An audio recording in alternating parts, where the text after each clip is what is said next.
नमस्कार, मैं प्रदीप मिश्रा आपका स्वागत करता हूं न्यूज एमपीडी के खास एपिसोड क्या ऐसा भी हो सकता है। जी हां, आज हम मौजूद हैं यशोदानगर व्यापार मंडल की कार्यकारिणी कार्यालय में। जी हां, जिस बीच हमारे बीच यशोदानगर व्यापार मंडल के विनोद जी, उपाध्यक्ष सौरभ शुक्ला जी और कोषाध्यक्ष पंकज जी मौजूद है। आइए हम इनसे बात करेंगे कि यशोदानगर व्यापार मंडल में क्या व्यापारियों की स्थिति है और क्या मुद्दों के साथ ये यशोदानगर व्यापार मंडल आगे की ओर बढ़ेगा। विनोद जी, आप बताएं कि यशोदानगर व्यापार मंडल के लिए आपने क्या सोचा है और किन मुद्दों पे काम करेगी। नमस्कार प्रदीप जी, आज की बैठक 2025-26 की पहली बैठक थी और इसमें संपूर्ण पूरी कार्यकारिणी आज मौजूद रही इस हॉल में और इसमें तमाम फैसले लिए गए हैं जो आने वाले समय के लिए यादगार होंगे यशोदानगर के लिए। आज कई नए सदस्यों को भी जोड़ा गया, कई नई जिम्मेदारियां दी गई और यह तय किया गया कि 2025-26 क्या खास होगा व्यापारियों के लिए। तमाम जैसी स्थितियां चल रही हैं वो बड़ी गंभीर है। यशोदानगर एक बहुत बड़ा क्षेत्र है, एक बहुत बड़ी आबादी है और यहां कम्युनिटी में मिला हुआ समावेश है। यहाँ हिंदू भी है, मुसलमान का भी एक बहुत बड़ा वर्ग है, बाजारों के दो अलग अलग क्षेत्र हैं और तमाम ऐसी रोडें हैं जिसमें अलग अलग डिफरेंट टाइप के व्यापार होते हैं। जी, उन सभी लोगों को समाहित करके ले करके चलने का हमारा उद्देश्य है। 2013 में गठन हुआ था हमारे व्यापार मंडल का और इस व्यापार मंडल में लगभग 750 व्यापारी जुड़े हुए हैं। इसमें हमारी पूरी कार्यकारिणी की बहुत मेहनत रही। सभी लोग, हमारे उपाध्यक्ष महामंत्री जी चले गए, महामंत्री जी, कोषाध्यक्ष जी पंकज शर्मा जी। आपने जैसे सवाल किया कि आगे की रणनीति क्या है, तो रणनीति मैं आपको बता दूं, बेहतर यशोदानगर, स्मार्ट यशोदानगर की पहल को लेकर के हम आए हैं। जैसा कि आप जानते हैं कि स्मार्ट कानपुर है, वैसे स्मार्ट यशोदानगर होना चाहिए। एक व्यापारिक क्षेत्र है, यहां खुदरा व्यापारी भी है, रेडी पटरी वाला भी है, शोरूम वाले भी हैं और व्यापारी को बढ़ाया कैसे जाए, क्षेत्र डेवलप कैसे हो। आप देखेंगे कि किदवई नगर डेवलप हो रहा है, गोविंद नगर डेवलप हो रहा है, लाल बंगला डेवलप हो रहा है, पर यशोदानगर एक पिछड़े हुए क्षेत्र में तमाम प्रयासों के बावजूद यहां कुछ नहीं हो पाया। मैं आज आपको एक चीज दिखाना चाहता हूं, जो लोगों का भ्रम है वो दूर हो जाए आपके चैनल के माध्यम से। प्रदीप जी, ये देखिए एक शीट है, इसको मैं बहुत ध्यान से दिखाना चाहता हूं। ये आप देख रहे होंगे, इसमें दो मेन सड़कें हैं और ये बीच में एक ग्रीन बेल्ट है जिसको पेट्रोल लाइन बोलते हैं। ये petrol line Barauni Kanpur petrol line के नाम से जानी जाती है और ये यशोदानगर संबंधित क्षेत्र में सैनिक चौराहे से होते हुए, नाला होते हुए, ये गुजैनी होते हुए कंप्लीट जा रही है पनकी तक। ये एक संपूर्ण क्षेत्र है लगभग 2.5 किलोमीटर का, जिसमें सैनिक चौराहे से लेकर नाले तक का प्रस्ताव है और 2017 में इसकी डिजिटल कॉपी, प्रदीप जी, ये मैंने सतीश मायना जी को, जब विधायक थे और कैबिनेट मंत्री थे वो 2017 में, तब मैंने उनको लखनऊ निवास में उनके उपलब्ध कराई। मैंने उनसे गुजारिश करी कि हमारे रेडी पटरी वालों के लिए इस तरीके की इंटरलॉकिंग की व्यवस्था की जाए जिससे जो गंदगी वो हट जाए। वो छोटे व्यापारी जो बेचारे वहां कपड़ा बेच रहे हैं, सब्जियां बेच रहे हैं, ठेले लगा रहे हैं, उनके लिए व्यवस्थित सुचारू व्यवस्था हो जाए और इस तरीके की ये 3 पार्क बन जाए जिससे यशोदानगर में लोग खेले कूदे। ये थोड़ा सा प्रोजेक्ट जी हमारे आप दिखा सकते हैं, आप देख सकते हैं किस तरीके से यशोदानगर युवा व्यापार मंडल, इसकी कॉपी मैं आपको प्रोवाइड करा दूंगा पीडीएफ में। जी जी, ये मैं इसलिए बताना चाहता हूं, संपूर्ण यशोदानगर जिसमें 2 लाख 2.25 लाख लोग हैं पूरे क्षेत्र में, जिसमें लोकसभा विधानसभाएं 4-4 वार्ड आते हैं और एक खास बात यह कि इस 4 वार्डों में से 3 वार्ड भारतीय जनता पार्टी के पास है, पिछले वर्ष 4 वार्ड थे जी। ये सबसे खास बात है। पर इस प्रस्ताव पे किसी की नजर नहीं गई। हर पार्षद को मैंने बताया, विधायक जी को पत्र लिखा, सांसद जी तक बात पहुंचाई, नगर आयुक्त तक पहुंचाई। अब की बार हमने इसको नए सिरे से चालू किया और इसकी प्रतिलिपि बहुत जल्द विधायक, सांसद, नगर आयुक्त प्रमिला पांडे मैडम जी को, क्योंकि विजन है, मुझे ऐसा लगता है जो योगी मॉडल विजन है, जो भारतीय जनता पार्टी का मॉडल है, जो प्रधानमंत्री जी की सोच है कि स्वच्छ भारत, तो अगर स्वच्छ भारत करना है तो इस पेट्रोल लाइन से गंदगी हटानी होगी। आप इसका एक वीडियो आपने कई बार मैंने देखा है कि एपिसोड बनाए हैं इसकी गंदगी को लेके, तो आपको नहीं लगता कि अगर ऐसा हो जाए तो एक बेहतर कानपुर बन जाएगा? इसी को लेके ग्रिड 2 का यहाँ पे सीएम ग्रिड सड़क पिछले वाली सड़क है और मैं आपको खास बात बता रहा हूँ, जो मुख्य मार्ग है यशोदानगर की पहचान वो ये सड़क है जी, जो पुलिस चौकी बाजार के नाम से आती है और यहाँ नौबस्ता थाना स्थित है। ये लगभग 35 से 40 वर्षों पुरानी बाजार है और इस पर कतई कोई ध्यान नहीं है। पर जो सीएम ग्रिड सड़क है पीछे बन रही है, बहुत अच्छा प्रोजेक्ट है सीएम जी का, लगभग 36 करोड़ 90 लाख रुपए का प्रोजेक्ट है और उसकी शुरुआत हो गई है। अभी माननीय विधायक जी ने उसका उद्घाटन किया, प्रमिला पांडे जी आई थी, मैं भी वहां मौजूद था और हमारे व्यापारी उसमें कॉपरेट कर रहे हैं। बहुत तोड़फोड़ हो रही है, पर भविष्य के लिए यशोदानगर की बेहतरी के लिए वो एक अच्छा प्रोजेक्ट है। जो मेन लाइफलाइन है यशोदानगर की, उस पर भी ध्यान देना चाहिए, क्योंकि ये प्रोजेक्ट ड्रीम प्रोजेक्ट है। एक छोटा सा मेरा प्रश्न है, जी आप कहीं घूमने जाते हैं, मैंने देखा कई आपके इंटरव्यू, जी आप वहां सेल्फी खींचते हैं और अपलोड करते हैं, जी। क्यों करते हैं? क्योंकि वो जगह खूबसूरत है। खूबसूरत जी आपने कभी पेट्रोल लाइन पे खींच के अपलोड की? नहीं की। थी नहीं, गंदगी के लिए की ना, गंदगी के लिए अच्छे के लिए नहीं की ना। नहीं।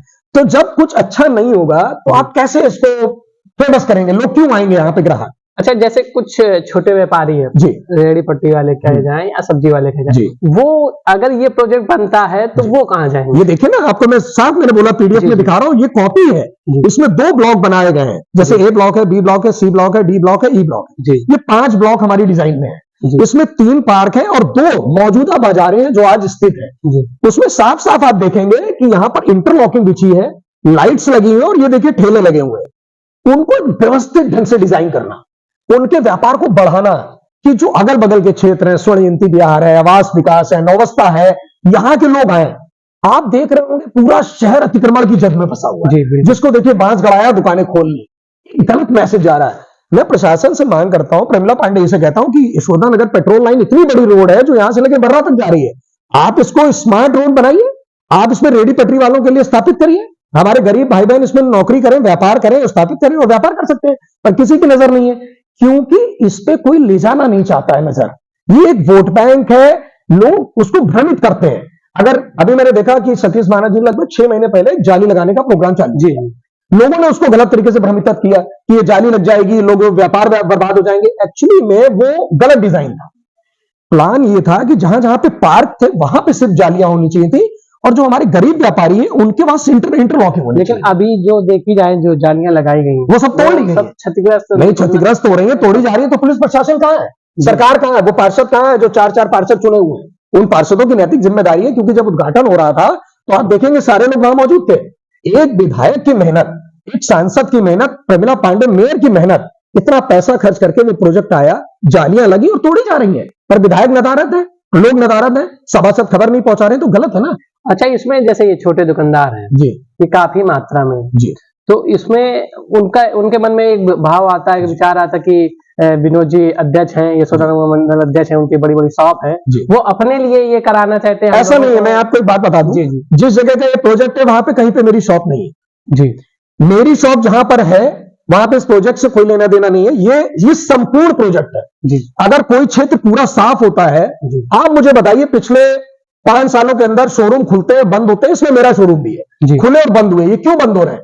क्योंकि अच्छी जनता नहीं आना चाहती है। सामने गंदगी का ढेर है, पानी भरा हुआ है, हर व्यापारी के सामने पानी भरा हुआ है, पार्किंग नहीं है, कीचड़ बसा हुआ है, जानवर आवारा घूम रहे हैं, शोरूमों के आगे कूड़ा घर बना हुआ है।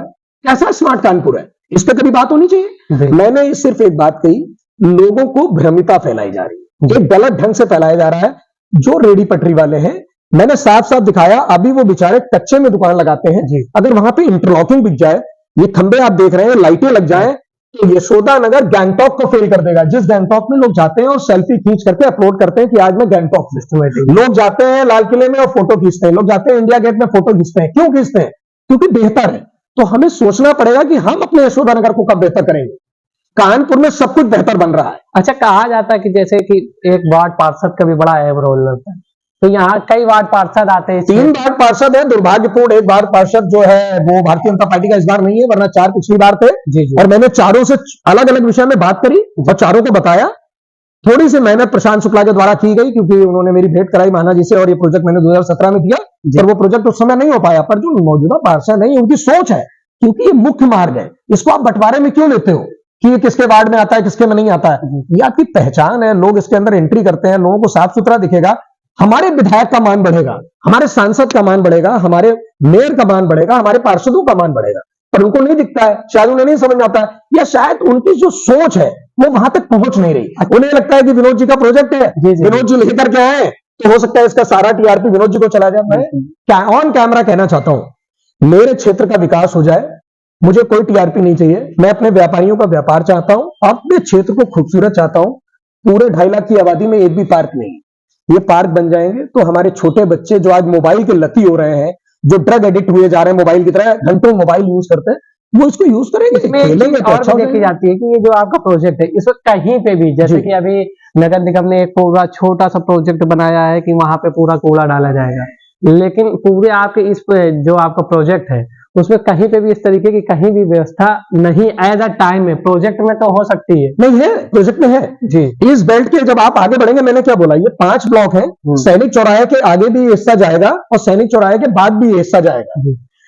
आप इसमें स्मार्ट जो कूड़ा घर है, मैंने बताया कि स्मार्ट कूड़ा घर जो आज पूरा कानपुर में बन रहा है, पर यशोदानगर में एक भी नहीं, एक भी नहीं है। तो ये किसकी डिमांड है? ये पार्षदों की डिमांड होनी चाहिए कि वो करें। मैं तो कर रहा हूं, मैंने लेटर लिखे और अगले हफ्ते हम ये ज्ञापन देने जा रहे हैं सबको कि एक एक स्मार्ट कूड़ाघर हर सड़क पे अगर बन जाए तो जो खुले में कूड़ाघर बन रहा है वो चीजें बदल जाएंगी।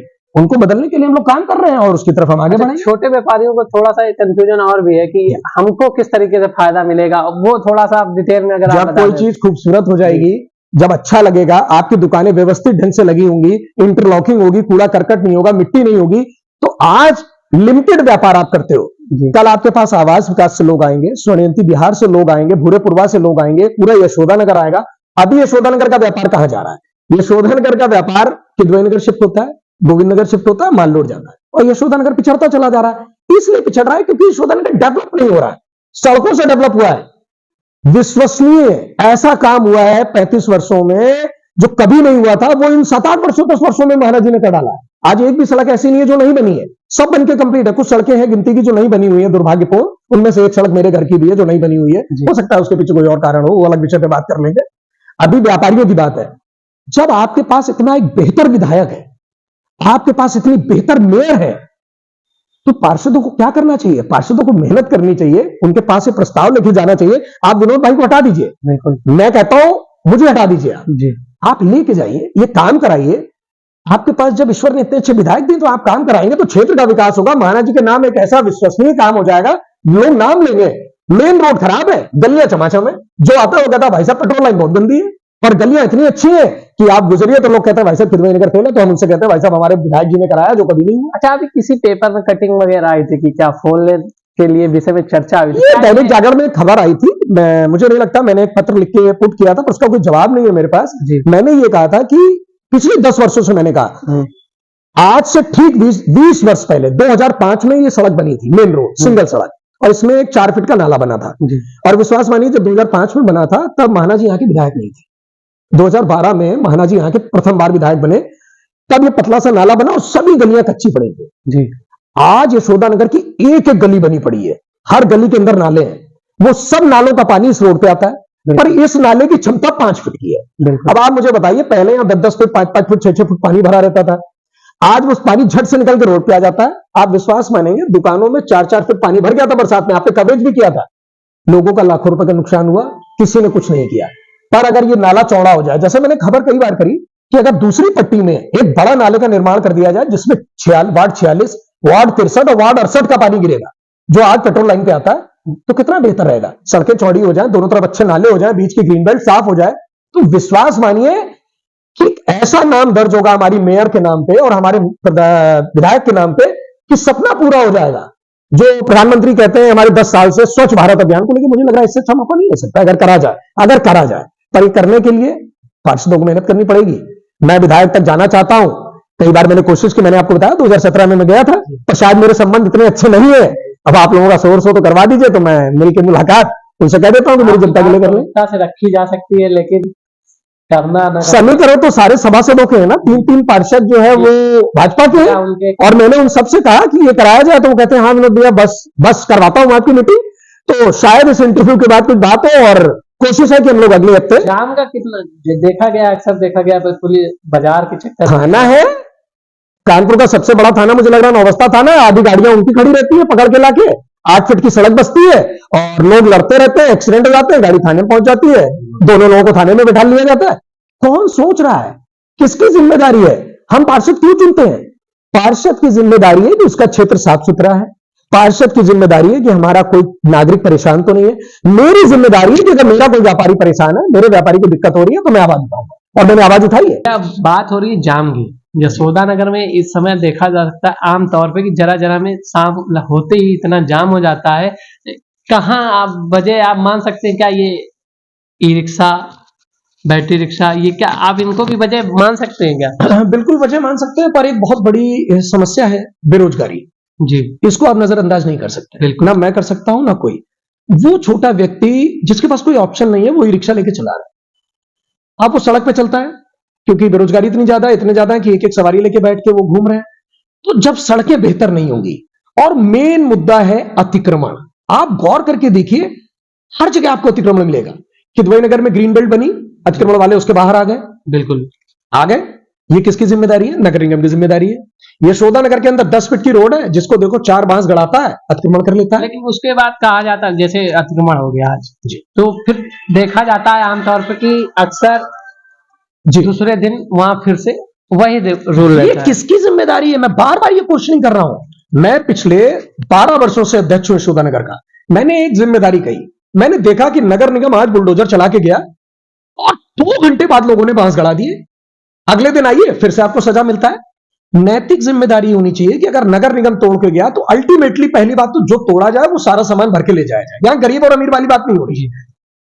प्रमुखता से यह है कि अतिक्रमण गलत है, क्योंकि एक खूबसूरत शहर है। लेकिन एक छोटा व्यापारी फिर आ रहा हूं, आपके सवाल पे आ रहा हूं। एक छोटा व्यापारी, छोटे व्यापारी मतलब ये नहीं है कि आप सारे नियम तोड़ने के लिए। अच्छा एक बात बताइए, एक बड़ा व्यापारी है, उसके लिए सारे नियम है, उसको जीएसटी नंबर चाहिए, उसको पॉलोथीन भी चाहिए, वो भी वो ग्रेड की चाहिए, उसका छापा पड़ भैया वो फाइनेंशियल मजबूत होता है छोटा जाए। व्यापारी। मैं एक और बात कह रहा हूं, ये दरार बड़ी की जा रही है छोटे और बड़े की। जी यह छोटे बड़े की नहीं, मैंने क्या बोला, इस ग्रीन बेल्ट के अंदर आप कानपुर की सबसे बड़ी रेडी मार्केट करवा दीजिए, जो यहां से लेकर के सैनिक चौराहे से लेकर और बर्रा तक जाए। जी पूरी इंटरलॉकिंग कराइए, और कानपुर के किसी भी व्यापारी, किसी भी जनता को अगर फुटपाथ पे कुछ खरीदना है जो अच्छा बिके, जैसे आप दिल्ली में देखेंगे फुटपाथ पे बड़ी बड़ी मार्केट्स लगती हैं, आप इसमें लगवाइए, उनसे एक छोटा सा शुल्क लिया जाए जिससे उस जगह का मेंटेनेंस कराया जाए, और यहां पे लोग आएंगे।